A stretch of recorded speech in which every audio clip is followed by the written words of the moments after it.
Olá, sejam muito bem-vindos nessa quinta-feira especial. Eu sei que você sempre espera esse programa que traz muito conhecimento e deixa você numa oportunidade única, o Conexão e Diálogo, para você ampliar a sua visão. E eu sou Liliana Rodrigues e estou recebendo hoje um grande convidado, ele que é o Dr. Felipe Lemos. Ele vai falar sobre empreendedorismo virtual, que são oportunidades e desafios na era digital. Ele é economista, também atua com especialização em administração, finanças e geração de valor. Bem-vindo, doutor Felipe. Obrigado, professora.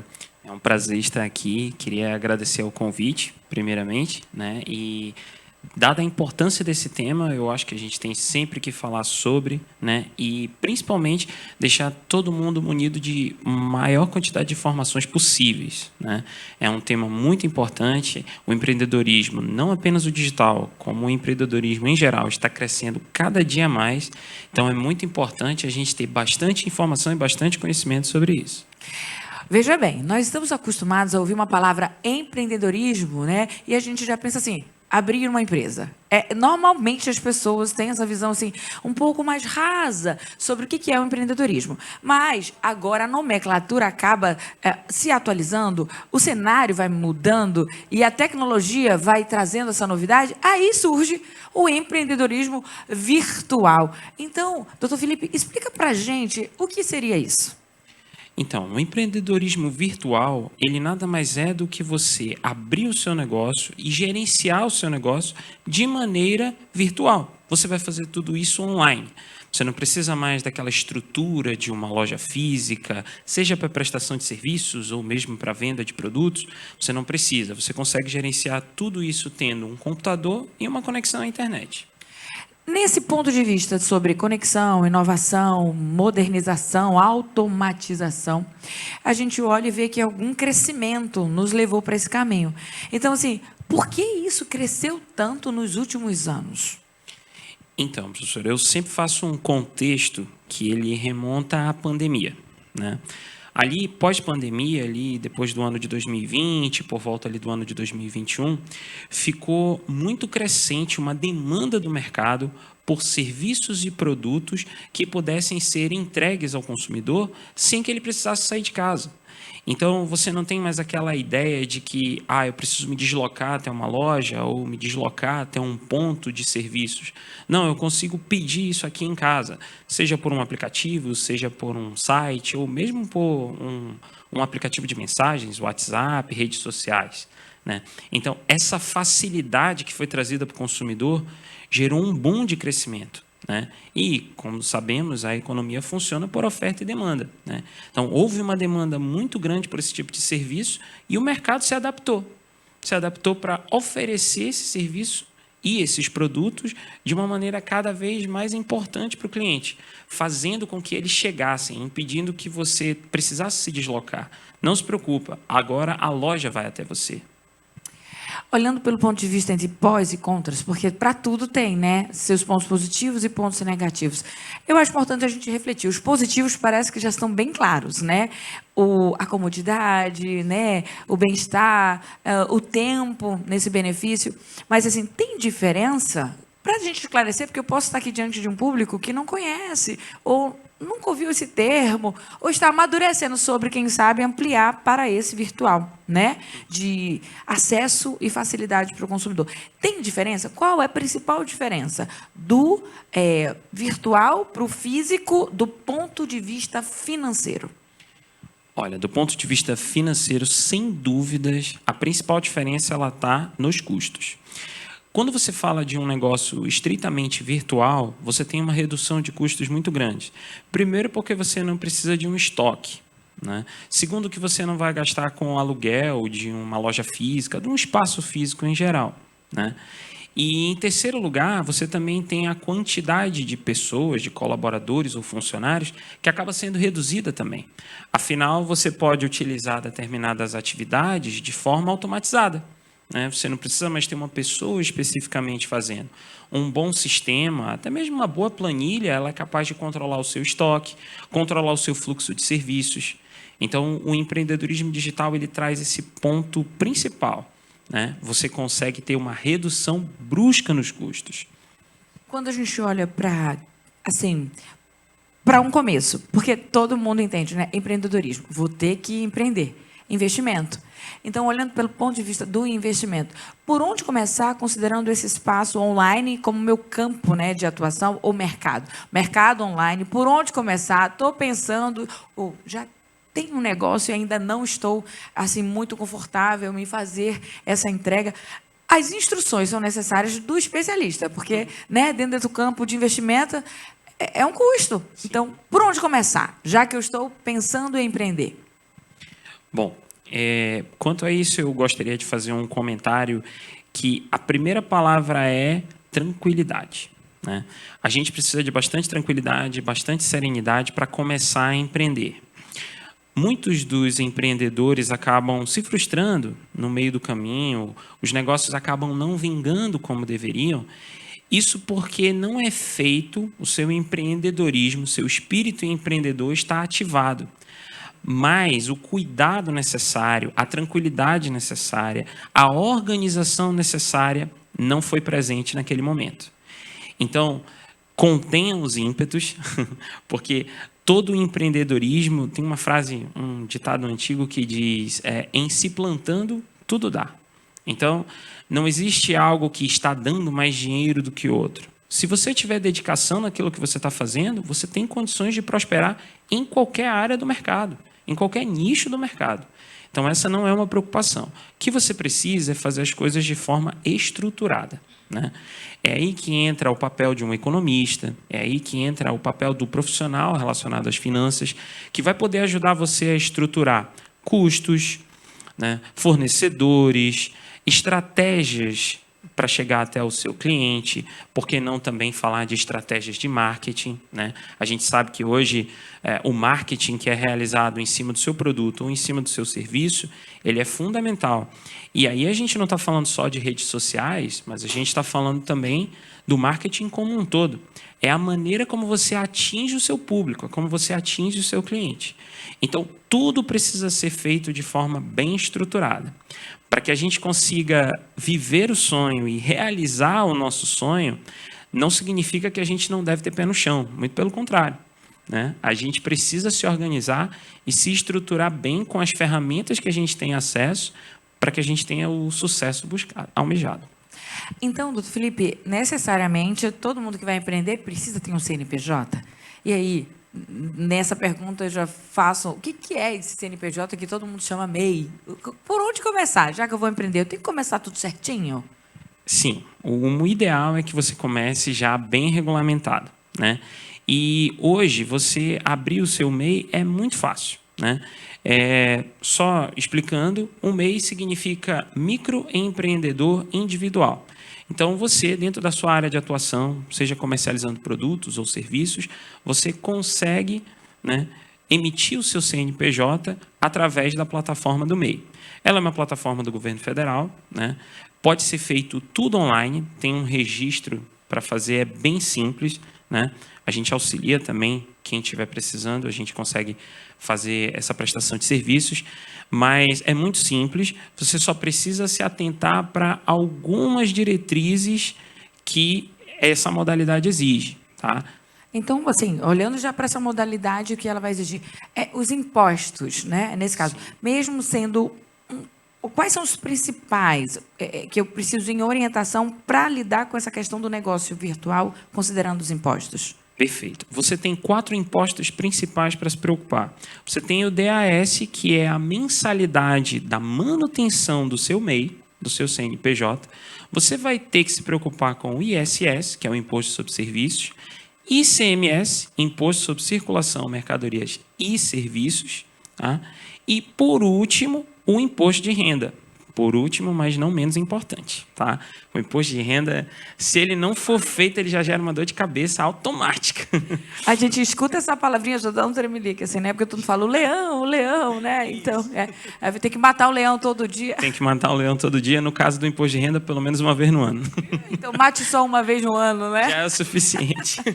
Trazendo leveza para o tema, trazendo, né, tranquilidade, né? Isso não pode soar como algo pesado para você. Impostos. Todo mundo, de alguma modo, é um pouco desconfortável sobre a palavra imposto. Mas, na Sem verdade, é o justo diante daquilo que você, né, está desenvolvendo. Quando você muda a mentalidade, você sabe que tudo é necessário ordem, né, para funcionar bem. Então, se você encarar isso como uma oportunidade de você ter uma empresa, empreender, administrar, gerir ela, você vai lidar melhor com as questões que são regulamentatórias, né, como imposto e as suas obrigações. Tudo é como você pensa. Você está empreendendo, né? E empreender vai ser necessário você cumprir algumas regras. E você vai conseguir com especialistas, né, que estão trazendo algumas dicas. Hoje aqui, trazendo para você essa visão. Não empreende ainda? Então, o convite é para empreender no online, já sabendo que a regra não muda. Precisa entrar regularizado e já começar certinho. Mas aí a gente vem para uma pergunta que é assim, ó, tem erros e acertos, não é verdade? Sem dúvida. Para Sem tudo, dúvida. né? A gente tem os pós e os contras. Aí tem erros e acertos. Quais são os erros financeiros para quem começa a empreender no negócio virtual? Olha, o principal erro que eu mais encontro, assim, né, ao ajudar alguns clientes, ele está centrado no fato de que a estrutura de custos ela não é muito bem feita. Foi muito interessante o que a senhora falou, professora, que eu gostei que os impostos eles fazem parte da vida do brasileiro. Fato. Mas se você tiver isso bem estruturado, bem organizado e, acima de tudo, você usar uma boa estrutura de rateio desses custos, né, eu não vou dizer que você não sente que está pagando, mas você consegue deixar tudo aquilo ali bem elencado. Fica mais leve para o empreendedor. É difícil? Não. É um pouco complicado, porque você precisa ter bastante atenção em tudo aquilo que você está pagando, tudo aquilo que você está listando, todos os valores que você vai precisar contribuir para os impostos e, acima de tudo, você também vai fazer uma divisão de faturamento e lucro, né? É o objetivo de toda empresa, seja ela virtual ou física, né? O objetivo de toda empresa é gerar lucros, né? E se você tiver uma boa estrutura de custos, você consegue pagar tudo que é devido, né, e ainda ter a sua margem de lucro ali garantida, né? Então, eu considero esse como o principal desafio que os empreendedores têm hoje. Você começa com uma estrutura muito simples, né, às vezes até rudimentar, e você não consegue prosperar. Por quê? Porque você acaba sendo atacado pelos impostos e pelas burocracias que você vai encontrar no meio do caminho, né? Então, é fundamental que você tenha boa estrutura. Por isso eu disse, faça tudo de forma tranquila, bem pensada, bem estruturada, que você com certeza vai ter sucesso. Nessa experiência, porque a vida da gente é de experiências, né? A gente atende algumas pessoas, faz uma consultoria, você é o que está ali preparado para lidar com o que está inesperado e com quem não está preparado para esse cenário. Ele até tem o dinheiro, tem a ideia, mas ele não sabe, né, por onde começar. Você está recebendo aqui a instrução, o doutor Felipe está trazendo sobre alguns pontos, algumas responsabilidades, né, algum comportamento e a visão. E aí, nessa experiência, você encontra algumas situações, né, que é desse cuidado. Qual foi, na sua experiência, dos maiores desafios daqueles que empreendem, né, dentro desse virtual, que você encontrou como uma resistência? Olha, a principal resistência que eu tive foi das pessoas que... Isso já aconteceu mais de uma vez, por isso eu falo das pessoas. Algumas pessoas, elas pensam que agora eu vou empreender, então eu sou dono do meu próprio negócio. Se eu sou dono do meu próprio negócio, eu começo a trabalhar a hora que eu quero, eu paro de trabalhar a hora que eu quero, eu gasto com o que eu quero. Hoje eu não estou muito bem para abrir a loja, então hoje eu não vou, né? Então, esse para mim tem sido o maior gargalo, é a maior resistência, porque assim, tudo é uma construção, né? No futuro, quando você tiver com a sua loja, o seu empreendimento bem estruturado, seus colaboradores bem estruturados, trabalhando de forma concisa, todo mundo ali sabendo como realizar o seu papel, as suas contas bem também, né, estruturadas, uso muito essa palavra, mas porque ela é necessária, né? Quando você tiver tudo isso bem formado, aí você pode se dar ao luxo de tirar uma folga, chegar um pouquinho mais tarde, sair um pouquinho mais cedo. Mas, principalmente para os negócios que estão começando, eles precisam de muita dedicação, né? Então, é uma dedicação completa, muitas vezes complexa e de domingo a domingo, né? Você não para, você tem que se preocupar com o seu negócio. Às vezes a gente trabalha em uma empresa e costumam dizer assim, você tem que ter o sentimento de dono. Ou seja, você não é o dono, mas você tem que trabalhar como se fosse. Empreendendo, você tem que ter o sentimento de dono como dono, né? Então, toda a preocupação de tudo que acontece com o seu negócio passa a ser sua, né? Então, muitas das vezes, quem empreende tem uma carga de trabalho maior do que aqueles que trabalham CLT ou prestadores de serviços. Olha, o doutor Felipe está trazendo você a responsabilidade. Nesse momento, ele foi super elegante, né, em trazer aquela reflexão de que, como dono, bem diz aquele ditado, né, doutor Felipe, né, que como é que é? O olho do dono? O olho do dono é que engorda o gado. Que engorda o gado. Então, você não pode agir como um empreendedor que chega a hora que quer, que trabalha quando quer, que tira folga sempre, porque você é o primeiro a chegar e o último a sair, muitas vezes, Muitas né? das vezes. A gente conhece algumas pessoas que se dão, né, e são assim atuantes nessa área, e todos têm o mesmo discurso. No início erraram, para depois aprender que isso era necessário. Perfeito. Estar presente, cuidando, olhando, administrando, vai precisar de um comportamento, é mudança mesmo de mentalidade. É uma mudança de mentalidade em relação ao quão responsável você precisa ser, né? Agora, tudo aquilo ali é teu. Então, desde do último produto até o primeiro insumo que entra, até a primeira matéria-prima, tudo ali é de sua responsabilidade, né? Então, essa carga ela é forte, né? É possível que a gente lide com isso, né? Como eu disse, a gente tem hoje sites, a gente tem ferramentas, aplicativos, coisas que podem nos ajudar e, acima de tudo, também, né, as ajudas de um profissional que já tem essa gama de experiência e que já conseguem trazer também tudo mais mastigado para você, né? E aí tudo vai deixando o caminho mais fácil. Ele continua sendo árduo, né? Mas a recompensa que tem no final ela fica cada vez maior. Quando a gente olha para esse cenário, né, de mudança de mentalidade, entre erros e acertos, que a experiência já diz, né, tiveram alguns sucessos, né? Então, nessa caminhada, em acompanhar, quanto tempo leva para essa mudança de mentalidade, para quem está iniciando e ela, né, segue uma jornada? Olha, para essa mudança de mentalidade, eu vou dizer que ela depende um pouco da sua área de atuação. Geralmente, para as pessoas que trabalham comercializando serviços, essa mentalidade muda muito rápido, porque você consegue já nas suas 2 primeiras experiências com os seus novos clientes, você já consegue entender, opa, eu preciso me dedicar bastante. Porque o cliente me ligou, por exemplo, no domingo, 8 horas da noite. Eu não queria atendê-lo, domingo e tudo mais, mas opa, eu lembrei que é meu cliente importante, é meu primeiro cliente, eu vou fazer isso por ele, né?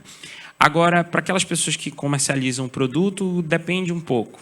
Elas começam vendendo bem, então pensam, opa, eu estou aqui numa situação um pouquinho mais confortável.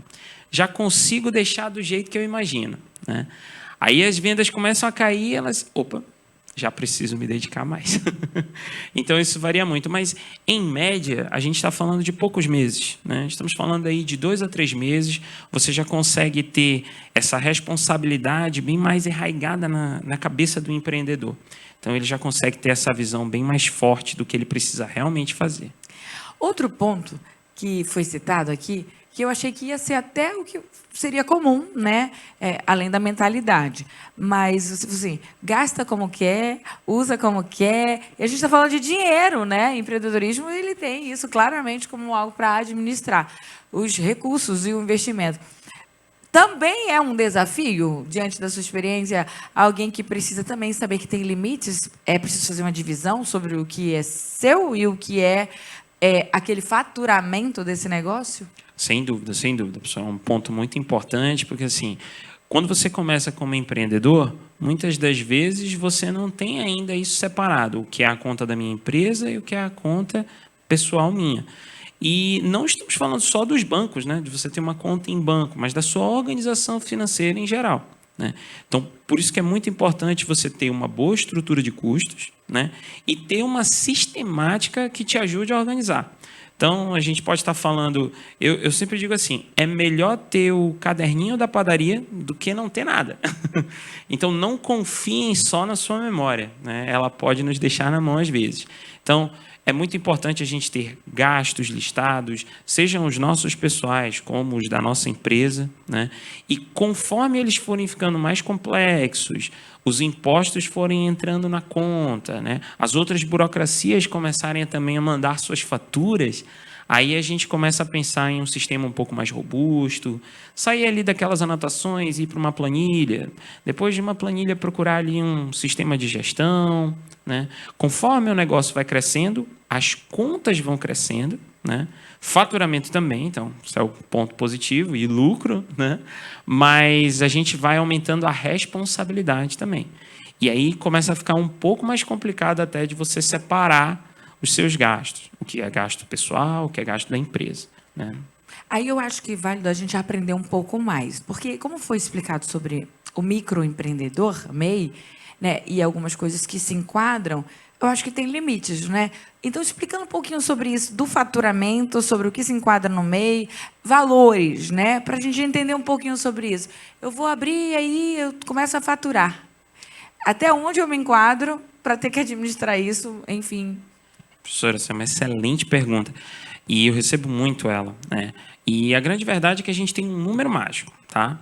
R$ 81.000 por ano.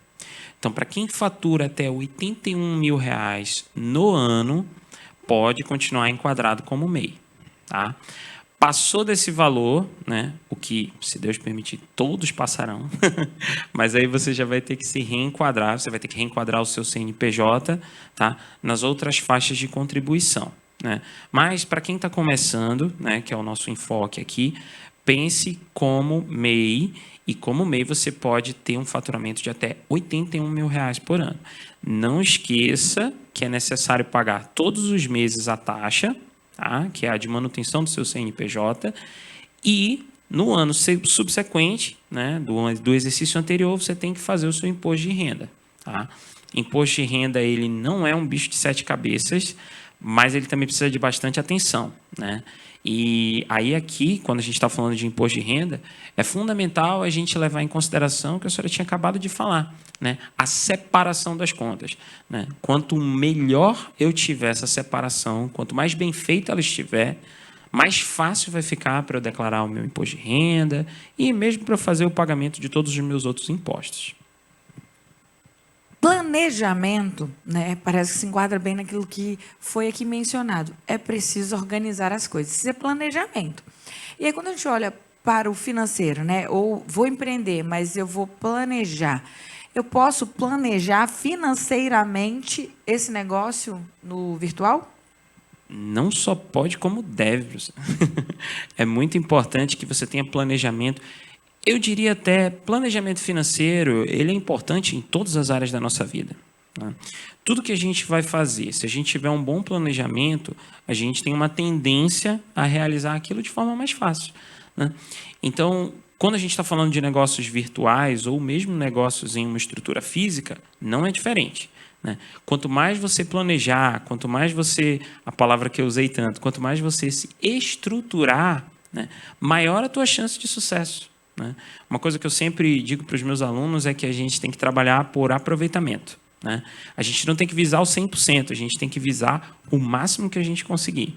Então, o máximo que eu conseguir me organizar, o máximo que eu conseguir me planejar, o máximo que eu conseguir prever do que vai me acontecer, daquilo que eu vou enfrentar, dos desafios que eu vou ter no mercado, melhor para mim. Eu sei que a gente não consegue prever tudo, né? A gente sabe que existem coisas que estão acima, né, das nossas forças, mas tem algumas coisas assim que a gente pode mapear. Eu posso mapear meus gastos, eu posso mapear bons fornecedores, eu posso mapear pagar mais barato em determinados serviços. Você tocou num ponto importante. A gente está aqui, né, aprendendo sobre investimento, né, e planejamento e a questão mesmo empreendedora. Mas Você tocou no fornecedores, parceiros, né? E fazer um mapeamento. Então, assim, nesse ambiente, no virtual, existem meios de pagamento, existem taxas específicas, plataformas, né, que dão alguns recursos. E tem a questão mesmo que eu vou citar aqui, tem muita gente fazendo infoproduto. Então, assim, como melhor escolher diante dessa fartura que tem em opções? Essa escolha, ela varia muito do seu nicho de mercado, né? A gente tem plataformas que são mais indicadas para aqueles profissionais que são prestadores de serviços, assim como a gente tem plataformas que são mais indicadas para aqueles que estão comercializando produtos, né? Então, tudo vai depender de você observar. Bom, quais são as taxas que eu vou pagar? Primeira coisa, né? Eu posso negociar essas taxas? Se não posso, o que é que eu tenho de benefício em relação a isso que eu estou pagando? Eu vou dar um exemplo que é muito comum. Quase todo mundo, quase todo empreendedor procura a sua maquininha, né? Precisa da sua maquineta para poder vender com cartão de crédito, Pix e demais modalidades. E você tem uma série de maquinetas no mercado e o comercial delas, cada uma te promete coisas mais maravilhosas que a outra. Mas aí o que você tem que observar? Você tem que observar o que é mais indicado para o meu negócio. Eu vou dar um exemplo bem clássico, que é assim. Eu tenho algumas maquinetas no mercado que hoje, se você fizer uma venda agora, ela vai te descontar taxas e percentuais em cima daquela venda. Se você passar 1 mês ou 2 sem vender, ela não te cobra nada. Só que essa taxa em específico acaba sendo um pouquinho mais cara. Mas ela só te cobra no ato que você está utilizando. Então, dependendo do trabalho que eu tenho, dependendo do meu ramo no mercado, isso pode ser mais interessante. Algumas pessoas costumam receber mais por Pix, outras costumam receber mais por cartão de crédito. Então, pode ser interessante que, olha, se eu recebo no cartão de crédito 1 ou 2 vezes, né, no mês, é interessante, então, que eu só pague a taxa no ato daquela venda. Já para algumas pessoas que têm o oposto, né, eu uso muito cartão de crédito. A maioria do meu fluxo ele é em cartão de crédito, né? Então, eu preciso muito disso. Então, é melhor que eu pague uma taxa fixa, porque eu vou usar aquilo durante o mês inteiro, ou 2, 3 meses seguidos. Então, escolher a melhor opção de crédito para você, escolher a melhor opção de maquineta, né, ou mesmo de plataforma bancária, vamos colocar assim, depende muito do seu serviço, depende muito da sua utilização. Então, para a gente fechar e deixar essa contribuição assim bem redonda, porque nós já estamos chegando nos últimos minutos do Conexão Diálogo, é tão rápido, foi esclarecedor. É muito rápido. Não é? Mas aí, para a gente já deixar aquela dica para quem está pensando assim, não, eu vou começar de qualquer jeito, não tem problema não, vou indo. E aí deixa, né, que as coisas elas se dão certo. Sabe aquela história? Arruma melancia quando a carroça estiver andando? Quando eu começo a empreender sem estar regularizado, quais são os impactos? Olha, se isso acontecer, você está correndo um risco regulatório, né? Você pode vir a ter problemas com o imposto de renda, tá? Porque você não vai ter como justificar aqueles valores que estão entrando na sua conta, que estão sendo registrados no seu CPF. Então, esse é o primeiro ponto. E o segundo ponto, que eu classifico como até o mais importante, é que não estar regularizado pode impedir você, pode atrapalhar você na hora de você conseguir um serviço, né? Imagina, você vai fazer uma venda e o cliente exige de você uma nota fiscal. Ele está no direito dele, né? Mas, olha, eu não consigo te atender, eu não tenho CNPJ, eu não estou regulamentado. Você vai acabar perdendo aquilo ali. Você vai perder um serviço, você vai perder uma venda. Então, estar regulamentado não é só uma questão de eu tenho riscos com os meus impostos. Não, eu tenho riscos com os meus clientes, que são... O mercado é o nosso rei, né? Sem eles, a gente não vai para lugar nenhum. Olha, doutor Felipe, assim, foi um prazer recebê-lo aqui. Queria agradecer. Eu que agradeço. E já que a gente está nos últimos segundos, eu gostaria de 3 dicas pontuais em 1 minuto para falar para quem vai começar a empreender depois de ouvir você aqui. Perfeito. Bom, primeira dica, mais importante de todos, faça tudo com calma, tá? Faça tudo com calma, porque você tem espaço para trabalhar e você tem condições de trabalhar. Então, faça tudo com calma. Segunda dica, faça tudo de forma estruturada. planeje bem, coloque seus gastos em uma planilha, pense bem no seu negócio, tente antecipar o máximo que você conseguir dos desafios que você vai enfrentar. Tá? Isso aí é fundamental para o sucesso do seu trabalho. E a terceira dica é: não desista na primeira crise. Tá? Crises, infelizmente, elas acontecem. Mas, assim como os erros vêm para nos ensinar, né, são os nossos melhores professores, as crises elas também vêm para nos mostrar o que devemos fazer e o que não devemos mais fazer. Né? Então, não desista. Como eu disse, em se plantando tudo dá, você tem condição de prosperar em qualquer área. O Conexão Diálogo deixando essa porção para você de entendimento, clareza, disciplina, conhecimento, para você fazer tudo certinho.